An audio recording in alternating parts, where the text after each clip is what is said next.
Bismillahirrahmanirrahim. Welcome to the next lesson for increasing your vocabulary. Before we start, I want to mention that I've actually created a handout. So please download that. This will go through this lesson, as well as the next lesson and the previous lesson. The previous lesson, I've gone through most of these words found in the handout. So please listen to lesson 1 if you haven't already, and then come to this lesson. What I plan on doing is going through the rest of these words, and there'll be an example, or we'll go through a few examples in the Quran actually. At the end, we'll go through one ayah in some detail regarding a word that is only found once in the Quran. And it contains the letter tha.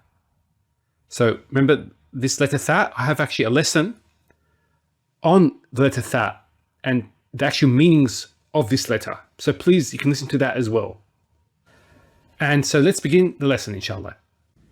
So this is what we have. I've put every word and the type of word that it is. I haven't included the translation of the word.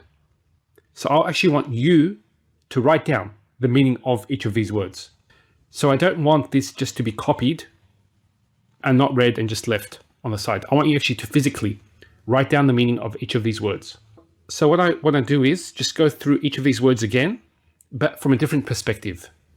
So the first word is abadan. And we spoke about this word that's used for emphasis. Now, abadan is a dharf zaman. It's an adverb of time. It's what's known as mubham, which means it's obscure. The meaning is obscure in the sense that it doesn't specify a particular time. So we have, for example, adverbs that do specify a particular time. So if I said al-yawm, that means today. That's specifying today.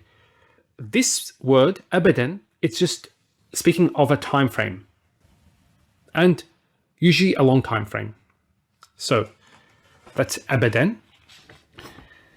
Ibil, as we said, it's a generic noun that's used for both the male and the female camel. The verb aba, which means to refuse. And from this, we get two verbal nouns. So if you go through a dictionary, here is the Hanswehr dictionary. Okay, so this dictionary is very important in your studies. I do recommend that you buy one. I will have a link that you can download it to see how it is, but it's very convenient to have it as a physical copy. So I do recommend that you purchase one. Okay, now if we go to the entry in the dictionary for aba, you'll notice a few things. That it mentions the third person masculine, past tense, aba, in both the Arabic and the English. And then it has an A. You'll see the A there mentioned. That is what's indicating is there's a fatha, the A represents a fatha, on the ain kalima of the mudara form of this verb. So the mudara would be ya'ba. Then we have the brackets. What that indicates are the verbal nouns. Here there are two verbal nouns for aba, which are iba'un and iba'atun. Now I've included iba'atun in the handout. Differences in verbal nouns could come from the fact that two different tribes use two different verbal nouns. That's one reason. Now, a more precise reason that the Quran uses different verbal nouns is for different meanings. Where, for example, one of the verbal nouns is more specific and one is more general. Athar and then athath. We had a whole lesson on athath. I'm not going to go through that. That's a generic noun, and that can be used for any number of possessions that one has.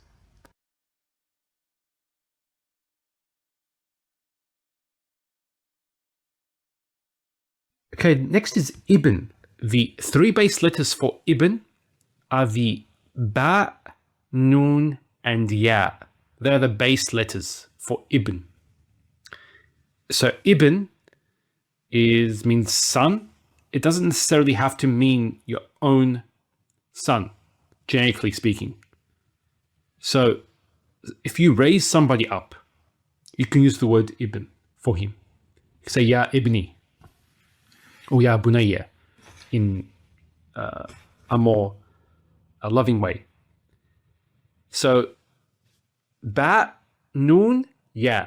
From this three base letters, we get the verb bana, yabni.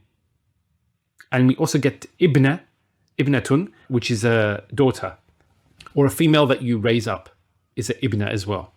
From these three base letters, we get the verb bana, yabni, to build, to construct. And this is exactly what happens with children, our children, or children we raise up, is we build them up. That's what a father and mother does. They build them up. And this is building of their, it's not just physical, it's their spiritual, it's their mental, and so on. So everything about them is being built by the parents. So it's actually very interesting that the word for children comes from a word to mean to build. Now with the word ibn, it has two plurals.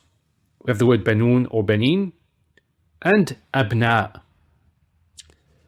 So what scholars say about this is that banoon and banin is the greater plural and abna is the lesser plural. So we have, for example, in the Quran, Ya Bani Adam, O children of Adam. So the greater plural is used and denotes a greater number. Ya Bani Israel, O children of Israel. But for example, when it talks about us, it uses the word abna'ukum, your children. So the lesser plural. So when we're talking about less children, or our own specifically, our own children, the lesser plural is used. However, when we speak about a great number of children, like for example, the children of Adam or the children of Israel, we use the greater plural. And it's quite interesting in the Quran, we see this usage.